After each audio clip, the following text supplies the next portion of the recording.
Uh, Hello and welcome, everyone. Uh, it is a matter of utmost pride and privilege for us to have uh, Prateek Rao amongst us. He secured a rank 724 in the UPSC Civil Services Exam 2019. He's a graduate of the NIT Surathkal and the Indian Institute of Management in Calcutta. And beyond his extraordinary academic credentials, herein lies someone who has aced, conquered, and fought everything that life can possibly throw at you. Three attempts, three interviews, and finally making it to the list. Prateek, firstly, congratulations on your perseverance and congratulations on your result. Thank you so much, sir. Thank you. How does it feel? Relieved, is it? Yes, I think relieved is the absolute correct word to use here. Right. So, Prateek, in the course of our conversation, um, I would like to divide this interaction that we are having into three parts. The first would be the kind of decisions, the kind of preparedness at a personal level, at a mental level, one needs to take to get ready and to sort of look at this exam. Second, in the course of the preparation, what are the academic and the non-academic factors that matter? And third, the ancillary factors that sort of aid and abet in the preparation cycle. And we link it to, who you are and what sort of um, life you've sort of seen and you've experienced. So, Pratik, my very first question to you is, when someone decides to write the civil services, should it be a very thought after decision? Should it be something that you should really think before you get into? Or it should be, all right, it seems like something which is doable. It's an exam after all. Let's figure this out. That's my first question for you. I'm sure, sir. I think it's a career choice. It's something you would invest 30, 35 odd years into. So it has to be a thought out choice. More importantly, your decision to be in the services has to be thought out, not just the exam. The exam is a route to get to the services. Your motivation to be in the services has to be very clear. Uh, because that is what you will be doing for the next 30, 35 odd years. And yes, it has to be thought out because this exam is not a test of knowledge greatly, but I think more of strategy, and which is where that thought process needs to be very clear. Absolutely. So, Pratik, on the whole, figuring out why you want to do this exam, right? Now, what happens is, fortunately or unfortunately, we live in the middle. We live in the era of social media, and the civil services is nothing less than a perpetual blockbuster movie with all the all the cinematography and the sound effects and all the YouTube snippet videos which run into views running into lags. How does one figure this out? How does one figure out that this is why I want to get into the services? Because the judgments itself are so clouded to begin with. Right, right. So I'll tell what where I come from. My father was fortunately into the IAS, and I have seen the service very closely. And that was always the intrinsic dream to to follow in the footsteps. I would say that everybody should find something very close to them, somebody in the family, somebody they have seen very closely, some problem they have faced very dearly. These are the things that will give you intrinsic and long-term motivation. Other things, you might see a video on YouTube, you might see the toppers of this year every year talking. It might motivate you for 2 minutes. Even this talk might motivate somebody for 2 minutes, but it will not stay for long. That is what I think. So something very close to you, something that impacts you very deeply, is something that'll keep with you for long. Right. So, like, for example, if somebody growing up has seen or experienced or has witnessed firsthand abject poverty, and you've seen the menace of it, and you would want to sort of solve it in whatever capacity you can, that would Yeah. essentially be one of the ways to look at it, right? Yes, sir, absolutely. I mean, if I can quote an example here, a very dear friend of mine, Vivek, He was a friend from Calcutta as well, and he has been through a lot of hardships in life, seen discrimination and poverty right in front of his eyes, and that was his motivation throughout to clear this exam, and he has done it this time. So I think those things stick with you more than anything else. More than anything else. And I really think it's very relevant to understand this, because unfortunately what has happened is we live in such an era of sugar coated motivation. Those the Swiggy format of motivation, it's sort of delivered to you unless you first hand or in any form. It could affect you at a very deep level. For example, if gender bias really gets to you and you want to improve gender inequities, and unless you've seen those manifest, it does become fairly difficult. You're right, it has to be an internal process. So which actually sort of brings me to a very simple question. The whole that you okay decided this is why I want to get into the services. Now there is no right or a wrong answer to this. There will always be question marks, because for example with you, 3 attempts, 3 interviews, 3 glorious attempts, unquestionable hard work. I mean, I've seen you in those days. I mean, you were essentially almost on the verge of an invention. I remember. You study so much. So you will always have those self doubts that, boss, I mean, is it worth it? Is the cause worth it? Am I good enough? How do you get that premise right?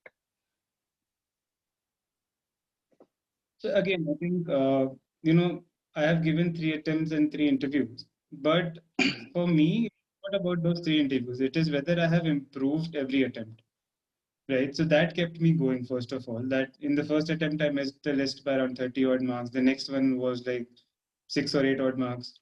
This year, I have improved it and gotten into the list. So I have seen myself improve in these 3 years, and that I think kept me going. Ki if I did not do it this time, I have been improving. It will help me to reap the result next time. More importantly, I think the motivation plays a big role here also, right? If you know why you're doing it, you would always want to do it. If you know, for example, I can bring an example from my life being into fitness. When I started, I was 120 kgs, right? And one could not think that you would cut down that weight, but you have to believe that one day you will reach there, consistently work towards it, and it just happens. One day you just go in front of the mirror, you're like, wow, okay, when did this happen, right? So these kind of things work in all aspects of life, and for the exam also, you just keep working towards it. You will see the improvement over days. It will not come to you on the first day, but there'll be a day where it will come to you. So I think that's how I look at it. I really hope that fitness day comes for me too, though I have zero zero effort on on that route. So here's the thing: you said something very important, that you would want to improve your prior performance with an additional layer of motivation. Now, improvement comes with honest assessment. Every time we've spoken before the mains, after the mains, over the last 3 years, we've had a very clear conversation that this went well and this did not go well. And when the Yes. mark sheets came out, they were spot on with your assessments. I mean, I remember you had predicted a range, or you had predicted that I'm going to get around this much, and I know I've gone wrong on these counts. And it was very, I mean, you almost hit the nail, on the head. And this is actually a larger problem that a lot of aspirants, face. Right. I Right. would not like to call it delusion, but I would definitely call it either they're too hard on themselves or they're too soft on themselves. But that kind of Mm. a real reality check is a problem. How do you solve that? How did you get it right? That's my I think the most interesting things I've noticed about you. Uh, I would say, sir, that is something that is not an activity done by one person. Uh, my teachers, my people who are, there to guide me like they have always been very objective with me. That this is right, this is wrong. You are doing this perfectly. This is something that needs improvement. More importantly, my peers who were seniors in the process, very close friends who I was fortunate to have friends who were in the process. And they were very clear cut with me that, you are going thoroughly wrong here. You have to improve this, and this you have to get it right. And then the third outer layer might be, my own, where I have to be self-critical and, be honest to myself, because this exam rewards that, because if you can think through the process, go through we'll take an example. If you write a mains mock test, you get the test series checked answer paper, and then you objectively go through it, compare it to other people who have gotten better marks. That is the way to improve. That is how you will know that if I'm not good enough, this is good enough, this is getting marks, I have to reach here. How do I reach here is a personal thing for everybody. How do they reach to that point? But at least you should know that gap. Till the time you don't know it, you will not reach. We see many videos about toppers and these people, they seem that it was very easy for them because they're speaking from their experience. And we start thinking that, oh, this seems very easy. You can, easily get this done. Answer hi to likhna hai. Let us just write an answer. It's not about that, a very good friend of mine, Gunjan, he always says this, that a good answer is a good answer anywhere. That good answer will be good in any coaching, in UPSC, in any other exam, right? You have to reach that point. So you have to reach that point where you're writing a good answer across the papers and you're getting there. So I Universalization of think, good answer writing.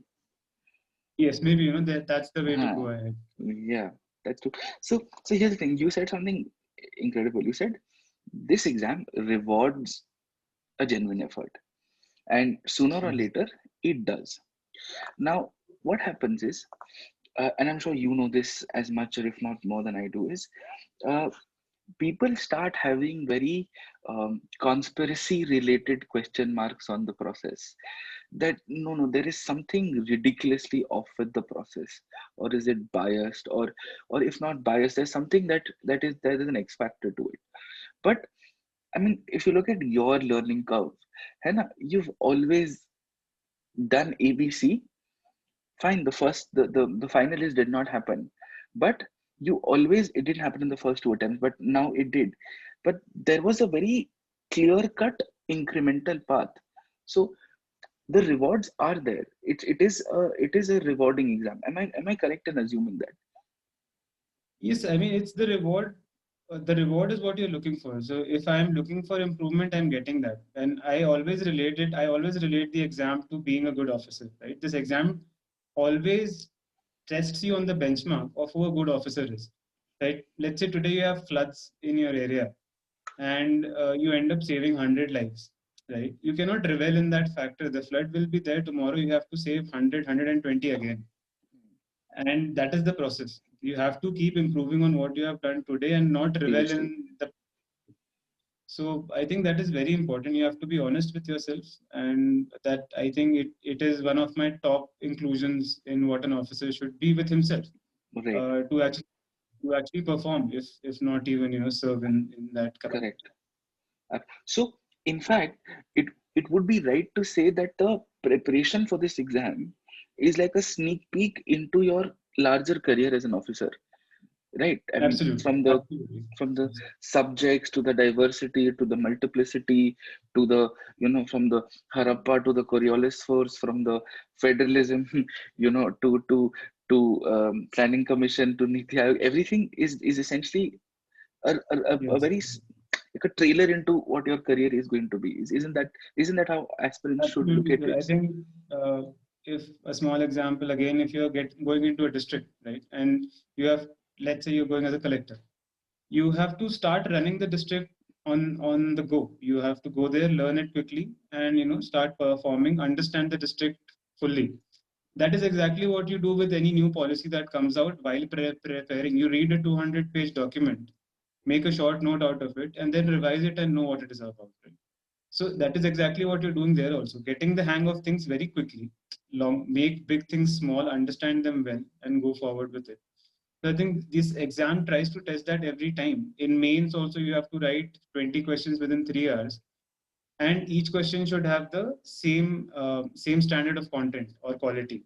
That is what you Absolutely. will be doing as a collector in the district. You'll have 100 issues in the day. You have to solve each one of them With the with same an amount of average efficiency. performance. Hmm. Yes, in the same mode, and possibly keep an average there. Not very good, not very bad. If it goes good, great. If it goes bad, you take care of it. but you have to maintain that balance. So I think that is what the exam also tests throughout. Correct. Absolutely. So my final question on the pre-prep strategy front is, or the pre-prep decisions to be made is, so one should be good at what one does, and one should like what one does. These are the two most difficult questions in life to balance. Now, in your case, I can say this with absolute certainty that not only do you like what you're doing, I also know you'll be incredibly good at it because you have a certain way to look at things. Is there something called a suitable aspirant? As is there something called a suitable aspirant, that you've got to be this for you to even reasonably think that this is a good thing to look at, like a risk assessment? So Right. that's my question. I think that's a very interesting and a very hard question to answer. Uh, but I think one quality which every aspirant should have is the ability to ask questions to themselves and be ready to improve upon themselves currently. If you're ready to do that, hard work, persistence, consistency, intelligence, which I rank very low, all of these things will come and go. You will have days where you don't study, you will have days where you study a lot. But if you're willing to improve every day in the process will reward you. That's for sure. Right. So it would be okay to say that though there might not be the ideal definition of a suitable candidate, but the qualities of a suitable candidate can be inculcated. They're not innate. They're not something that you're born with. They're not like a singer. Like for example, I, for the love of my life, can't be a singer. Right. So things like those. Right. I I see it like this, that it's not about quality of a good candidate. It's about quality of being a good officer.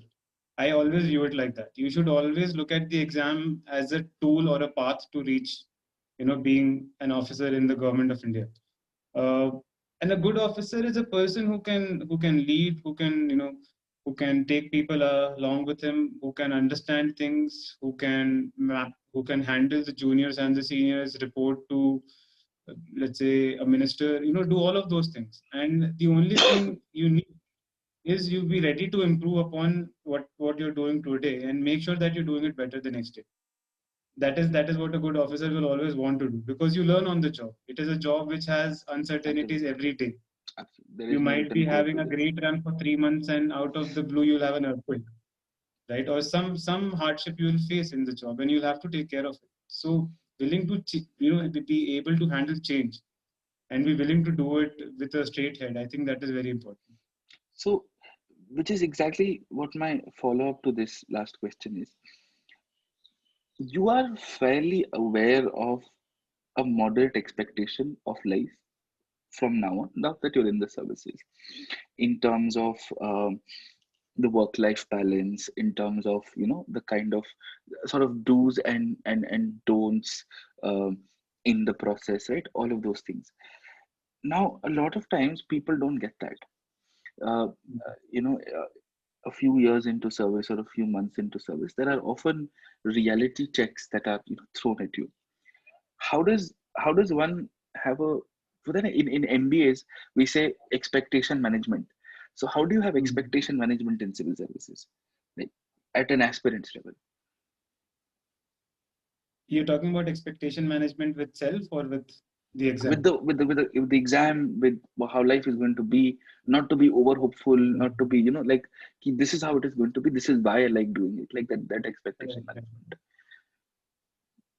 I think you cannot expect something in the service. The only thing you expect is that you'll have a secured job, a secured service, and government will take care of your basic necessities. Apart from that, I think the nature of the job itself changes every day, and that is the fun of it. That is why personally I would want to be in such a service, because it It's gives you thrilling. something new to handle every other day. So you can't, I do not want to expect something. I would rather have it come to me and then handle it as it comes. What I would want is to be ready for it, to be ready to handle such uncertainties. So that is something you should expect, that you have to have a stable head when something is just thrown out of the blue at you. But you should not expect anything from the service. you should want to give. It's a service. It's not something you get. You have to give. Give back. So I think you should Absolutely. be ready to give more. Absolutely. Absolutely. uh, which now makes me move to the whole preparation phase, right? One of the first things is when students are hit with realities of the syllabus, and the syllabus is a reflection of society.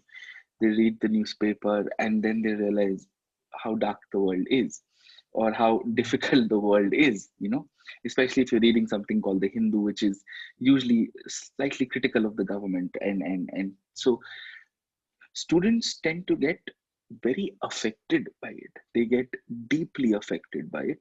Um, and and they sort of get into an introspection, deep dive research kind of a mode, and it starts Right. reflecting in their preparation also. The kind of Mm. question you would ask is, for example, sir ऐसे कैसे हो गया sir, ये कैसे हो गया, sir ये कैसे देश में चल कैसे रहा है ये. Right. At the end of the day, this exam requires marks to clear, and marks happen without emotions, to the best of my knowledge. Now this has Right. to be Right. very, and it has to be a very straight drawn process. How do you maintain that composure? How do you know that I'm affected by this, but I'm not like carried away by this? So I think again I'll go back to what a good officer would do. There is a private life and there is a public life which you have in your service, right? That is how you have to see things. You might be affected strongly by something, but it should not affect how you perform on the job or as a priority to it in the exam. It should not affect how you think about things. And more importantly, you yourself are struggling, right? Are there not too many things in your brain to worry Problems about? in your life, yeah. And that is why I would also say, restrict anything negative apart from what you're reading, because you will talk to your friends, you will talk to many people, they'll give you a lot of gyan about things which might again pull you down. So it's always helpful if you can keep that detachment, that dehyphenation from things. And this is news, I'll just read it because I have to write it in the exam. This news is not for consumption of my heart, it's for my brain. Great. I just have to till there, not let it sink down to the heart. Because if you get affected by everything, then productivity goes down. Your ability to critically think goes down. To write a good answer goes down, and I think that will hamper the process in any which way. So whatever you're doing in the day, the back of the mind, you should have this thing that I have to get through this exam. The day I get through, all these issues will may start seeming smaller, or I might be able to better judge them when I do not have a struggle of my own. Because negativity attracts negativity. A struggle always will have some negative aspect to it. So you might read a negative news and get more affected because you yourself are in the middle of the sea. Right? So get out of the sea and then look at the other drowning vessels and think about what you can do about them, rather than drowning yourself and thinking about them. And thinking about it, which also sort of leads me to look at relevancy and overindulgence as two of the biggest issues with this exam. Students end up becoming almost Nobel laureates in a subject that they really, really like. And on the other Right. hand, there seems to be a phobia. So how do you figure the relevancy quotient out? Is there a matrix? Is there a checklist? How do you figure out this is important, this isn't? So I think whatever I say, whatever any other aspirant or topper or the veterans in the process say, the only thing you should believe is the syllabus and the previous year's questions. There is nothing out Absolutely. there other than this given by the UPSC. So you stick to that. Listen to people like me, your mentors, your seniors. Apply it to your process. See if it works. If it works, great. If it doesn't, you can throw it out. But always stick to the syllabus and the previous year's questions. That is it. That is what will tell you what to study, not to study.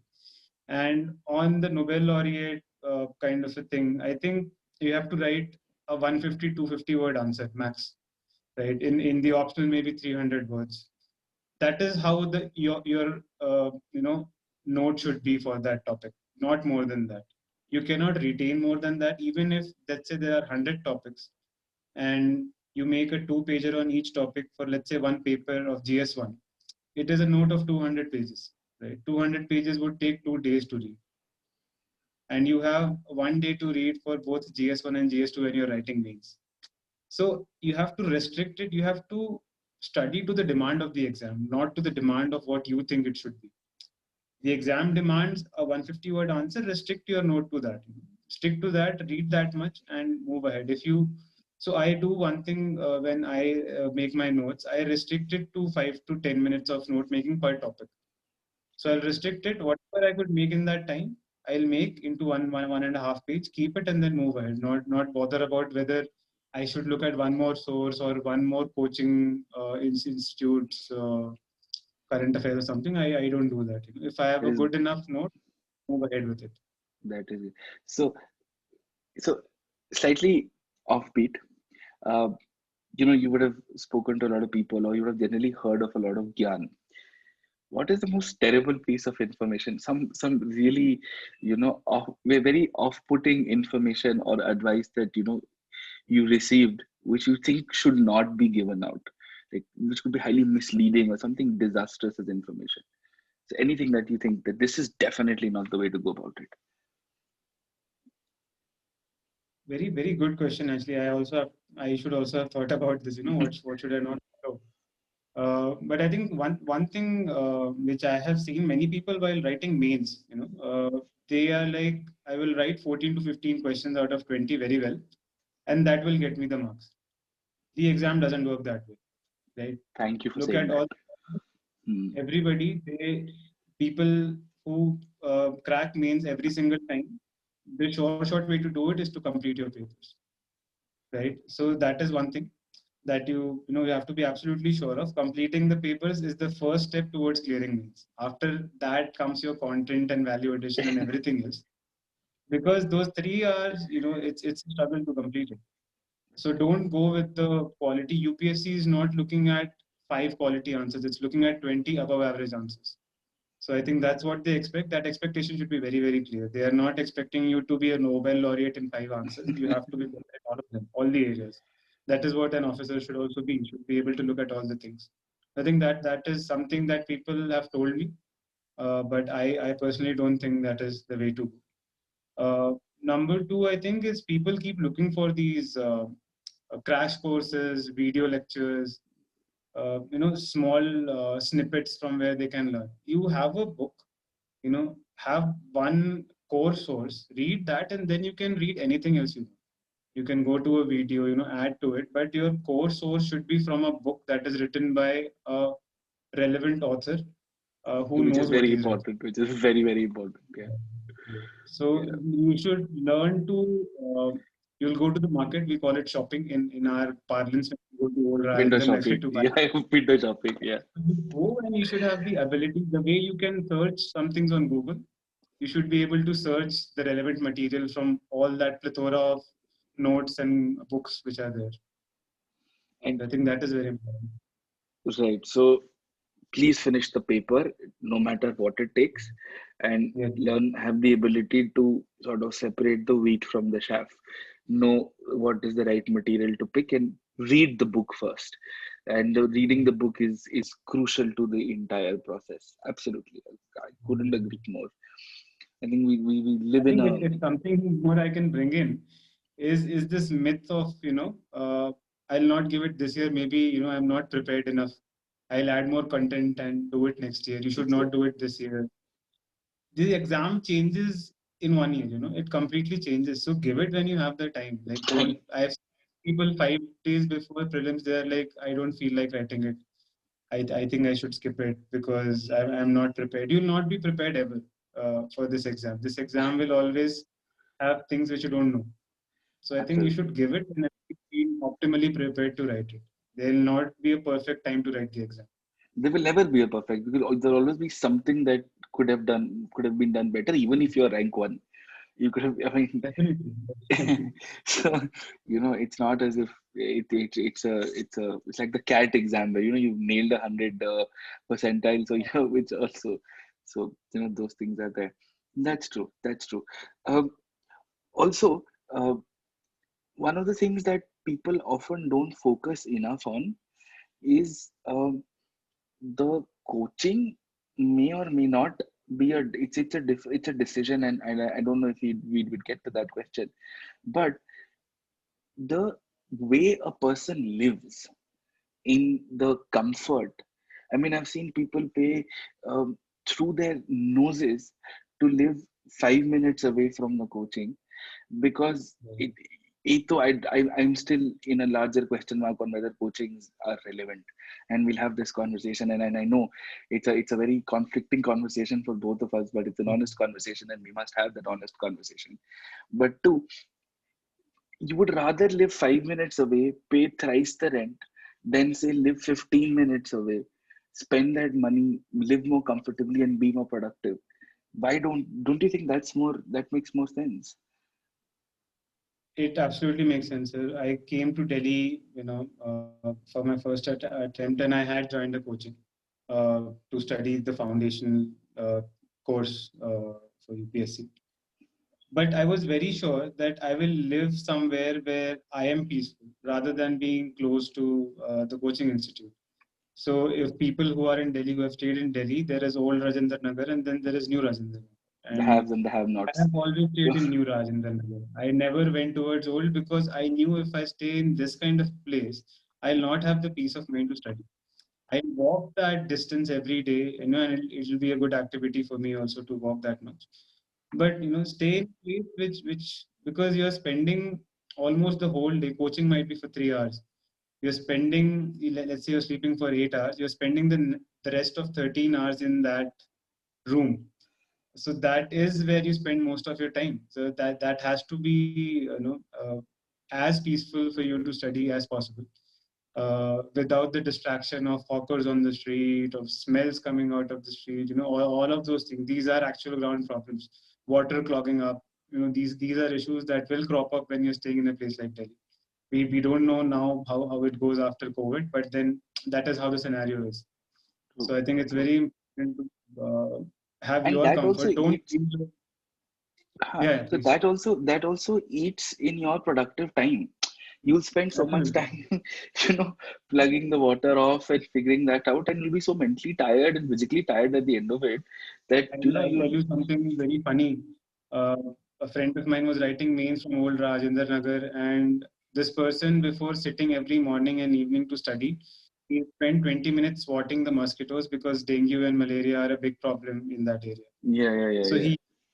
he had slotted time 20 minutes to kill mosquitoes and then sit for study. So do you really want that? Right? You would rather be in a place where there are no mosquitoes and study in peace. So I think plus you will be paying lesser. So you will save Save up money also and and live more comfortably. So yes, yes, there yes. isn't. There shouldn't. That's the thing. I mean, decisions have to think. These are very foundational decisions that really, really affect your preparation without you even realizing that they do. And uh, hello, Prateek. Prateek.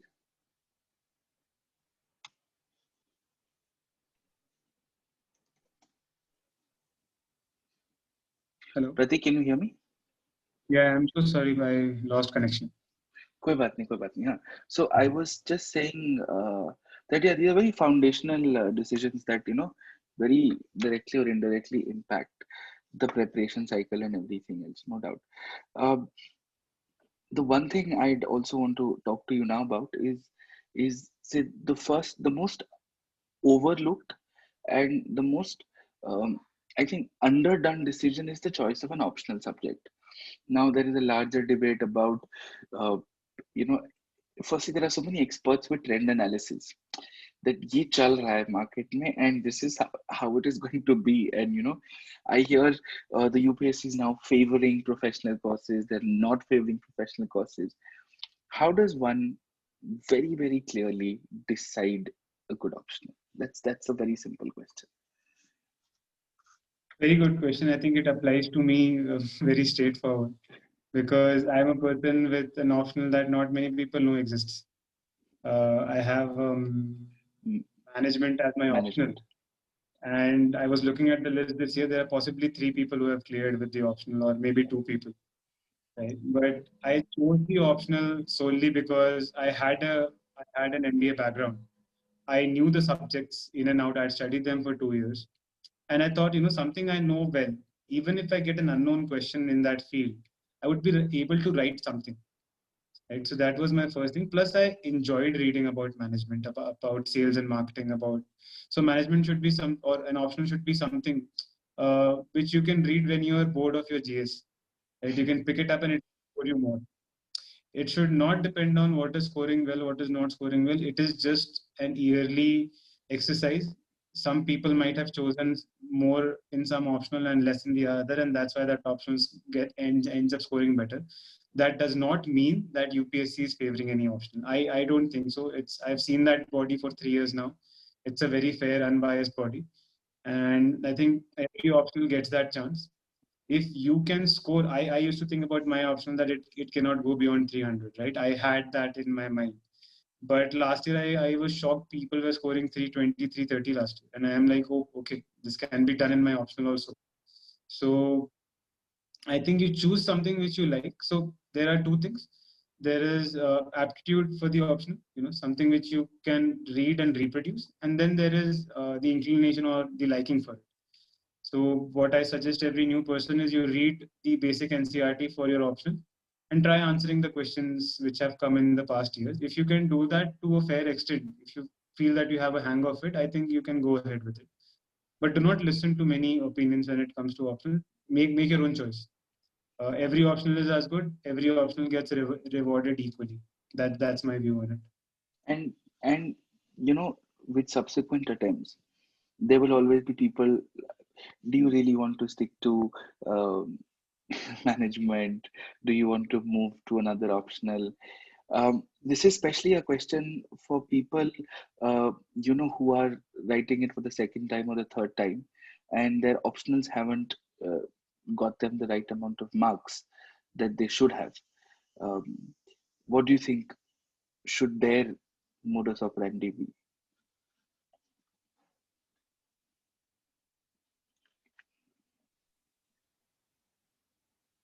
Prateek, can you hear me? Yes, yes. Actually, the electricity went and came back, so I think that's. Acha, acha, acha. No problem. Yeah, Are we please back? go ahead. Can you hear me?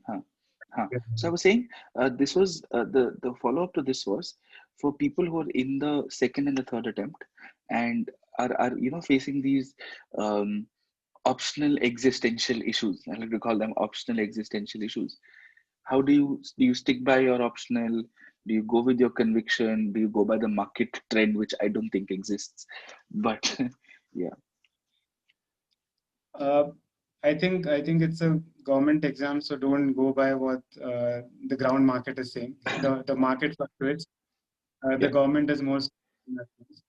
But I think people who are questioning their optional must question their aptitude and their liking for the optional, not whether the optional is performing well or not. There might be a few things, you might be struggling with a few courses which actually don't, make sense to you.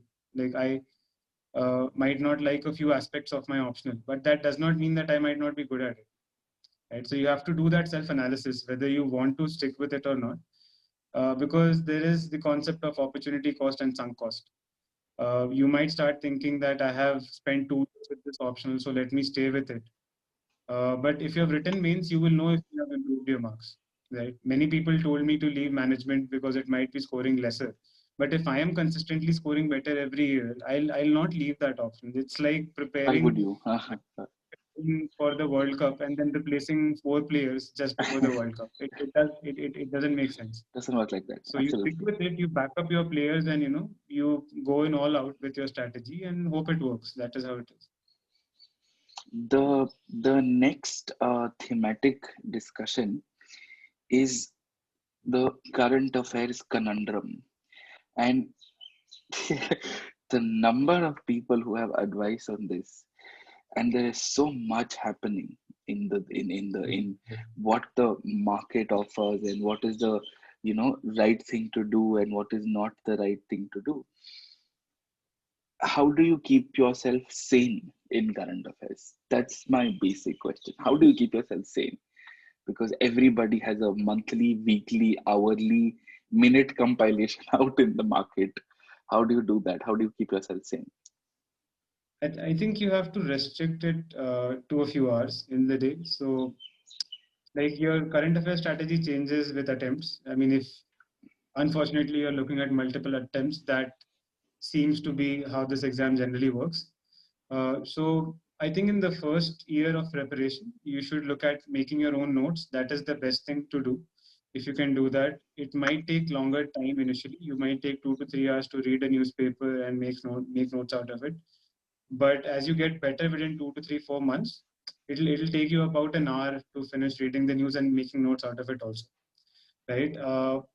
Subsequently, as you have made a good bunch of notes, you might not need to look at the newspaper and make notes every day, but you will need to read the news at least.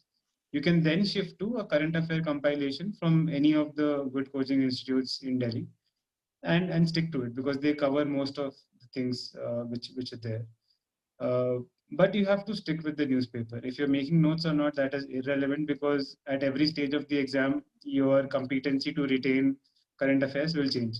So I had read it, I had done that religious practice of making notes for almost 1.5, 2 years. But after that, I have stuck more to reading the news and referring to the current affair magazines. Which Mixing and magazine? matching. Be a personal choice. I think every coaching institute has a good bunch of people making it. So you stick to anything which you like, which you think is good enough. Apply your wisdom to judge it. But don't go overboard. I stick. I keep it to 2 hours for myself. I read the newspaper. I make notes out of it. Any other current affairs which I have to see, it's just 2 hours in the day, not more than that. Not So then more I than know that. that I have to finish it. So I'll not scamper for more resources. That's all. Correct. Uh, so that does make sense. Um, so we've spoken about choosing an optional. We've spoken about current affairs, the two, you know, uh, bottlenecks to the preparation, and the larger questions on, for example, subjects which are very transient in nature, right? The you know how it works. The more vague the law is, the more open to interpretation it is, and the Right. more drama happens around it. Um, I'm specifically referring to paper for ethics, and this is something that now I've started to realize with the amount of conversations I have with students. Is so it's a great paper. It seems a very easy paper, but sir, when they went down to when they go down to putting about 100, 200 words, how does they do feel a sense of restraint? They do feel slightly caught up. How does that work?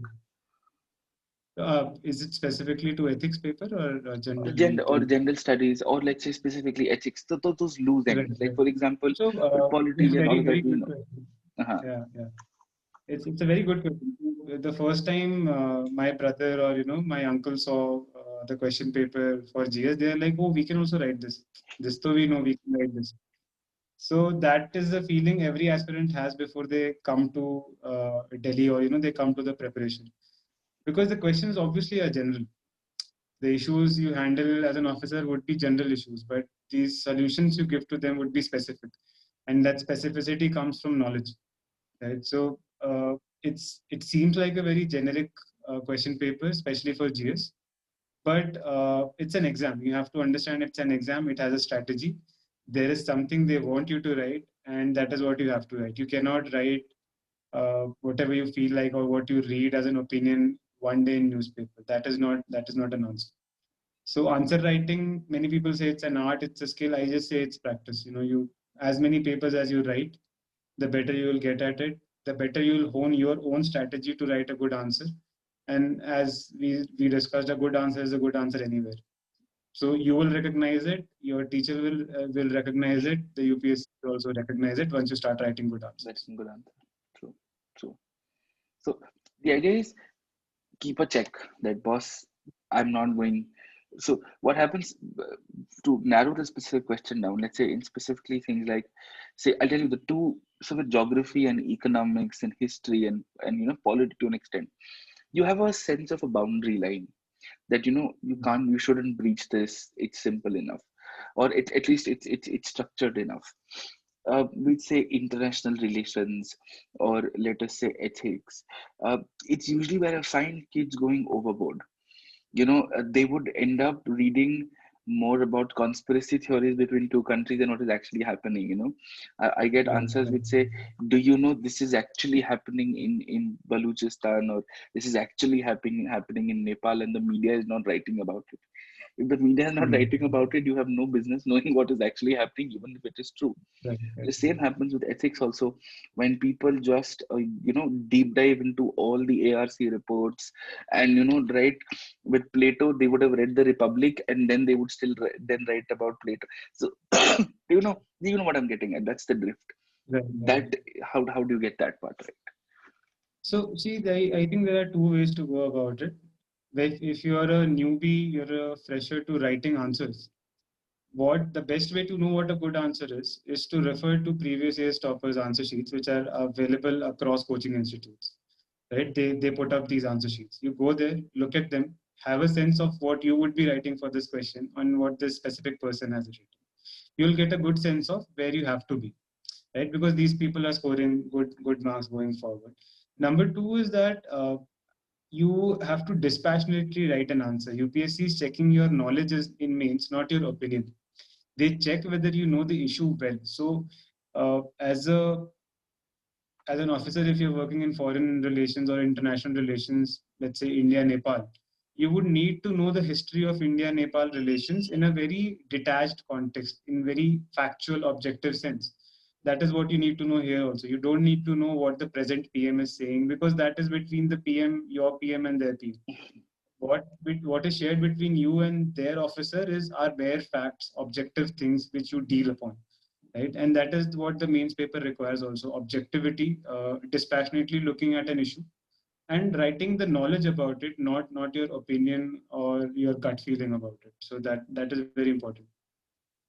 Exactly. So being detached, being dispassionate, yet seemingly interested in the question.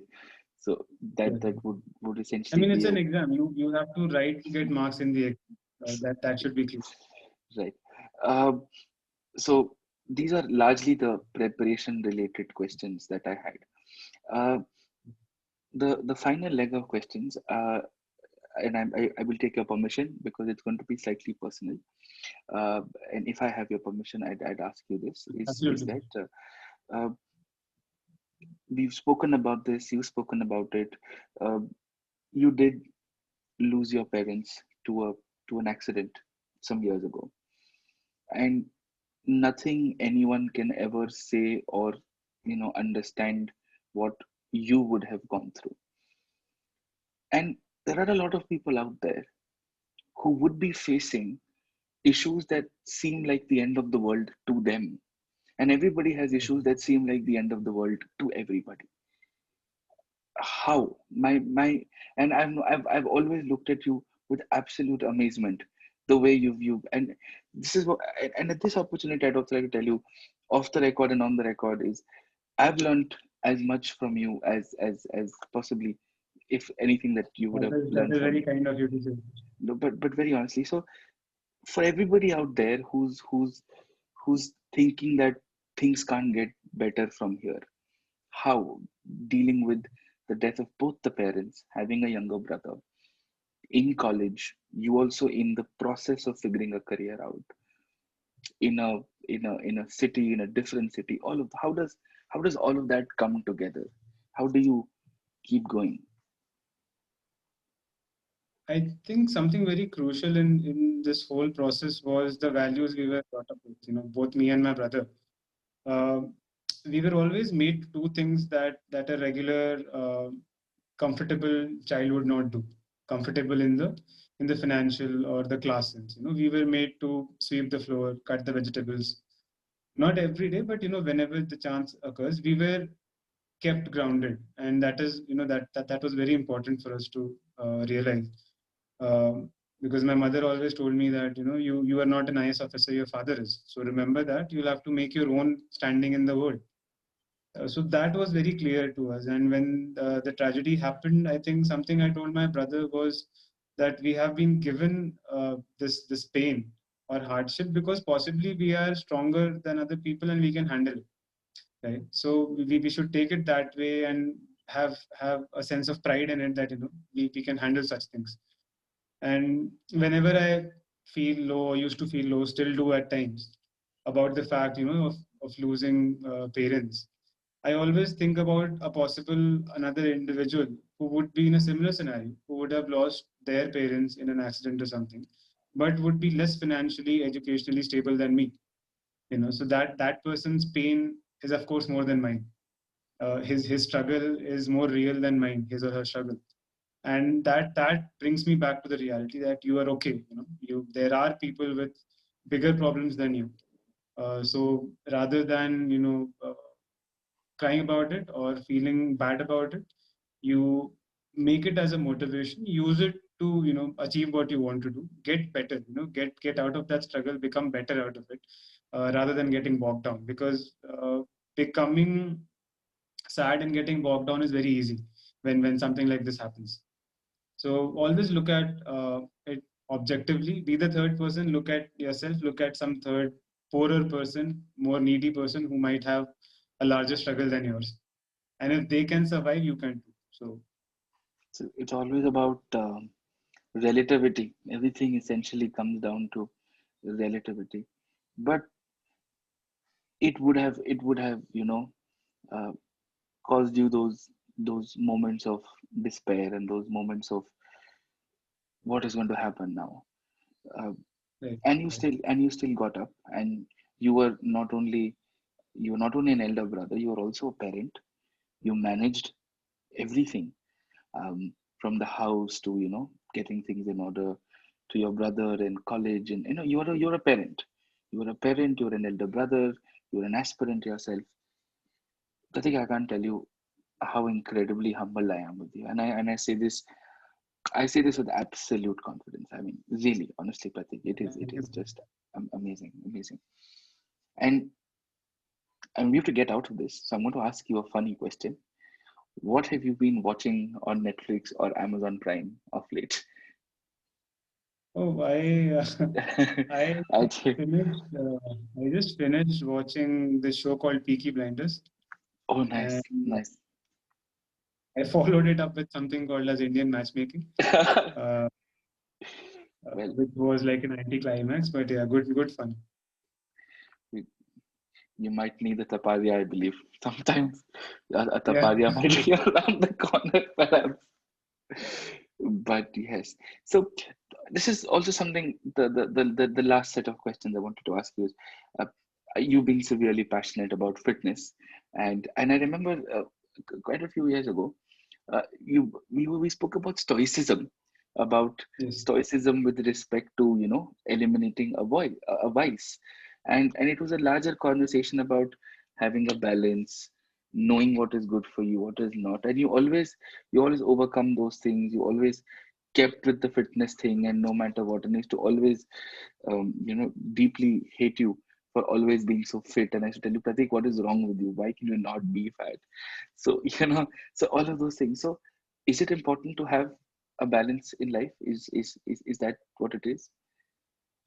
I think it's very important. I think if you don't have balance in anything in life, let's say it is spiritual, mental, physical for that matter, anything in excess, anything in lag is harmful. And you spoke about stoicism. We had a long conversation on that. The core value that stoicism has is you are a human being, and every day when you get up, you should fulfill what the work of a human being is. Right, like an ant has its position in the nature, an elephant has a position in the nature. As a human being, also you have something to do. You can't laze around the whole day. You get up and you do what you're meant to do. If you have a capacity that has been provided to you by nature, which is critical thinking, you have to use it throughout the day. If you have a body that can use its muscles, you have to keep those muscles fit, right? So you have to achieve your potential as a human being every day, and that is what Stoicism talks about. And I think it's not just Stoicism, across all philosophies like Buddhism, and others too. The middle path, it's always spoken about how to create a balance between things. This exam requires it, life requires it. When you will be an officer, possibly that is where you require it the most. You have to keep it in your head. And all aspirants who would be watching this, possibly, you're going to be leaders. and you tell me one leader whom you have seen angry or you have seen sad. You've always seen a leader leading rather than anything else. You Anything else? emotions in leading, right? So I think that is balance comes into play, and I have possibly learned it from my parents, more from my father in the service. And you're absolutely correct in saying that you have to have balance. Absolutely. And my my last closing question, Pratik, would be this for you: is you've essentially led an individual battle from the front for the last 3 years, at least for the last year, your UPSC, and of course, ever since the tragedy, you essentially led the battle from the front. And I'm sure your brother, your relatives, uh, have always at least been of assist to you, have helped you to sort of be focused on how things are. Uh, how important is a support system, and what has been your support system in this journey with everything UPSC and everything as a whole? I think it's very important, sir. We are social animals. You have to share happiness and sadness with people. And so you have to have people whom you can talk to in times of utmost despair and demotivation, which will happen in this exam. This exam will put you down many times, take you up and then put you down to see what you're made of. And in those times where you're at the absolute bottom, you need people around you. That is for sure.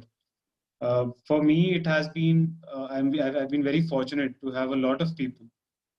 Despite not having my parents, I have a very good support system around me, which starts from my father's elder brother, who stays in Visakhapatnam, to my own brother, who has been a wonderful young brother in these 6 odd years. Uh, and close family friends, my mother's side of the family in Mumbai, my mentors, teachers like you, they have been absolutely the coolest when it comes to guiding me. And the bunch of friends I have, a close bunch, but they stick around and they have always told me that whatever it is, we will make it through, and not just you have to lead the battle alone. Uh, I think a lot of help from my parents, colleagues, officers who are working in the service still, always guiding me. So I think there has been a lot of guidance, and many people unconsciously have motivated me. Many previous rankers, toppers, many people who speak on motivation, leadership. So there are many sources that keep me going. It is impossible for a person alone to do it. The contribution is 99% theirs and 1% mine. So I think that is how I see it. That is true. See, I always tell you, Pratik, and I've always known this. You were as humble as you were the first time we interacted, despite such incredible accomplishment and a sense of poise. From I remember from the very first days, you were as poised and as calm and as clear, and you always had that, oh, I'm going to figure this out. It's okay. It's going to be fine. We'll see how it goes.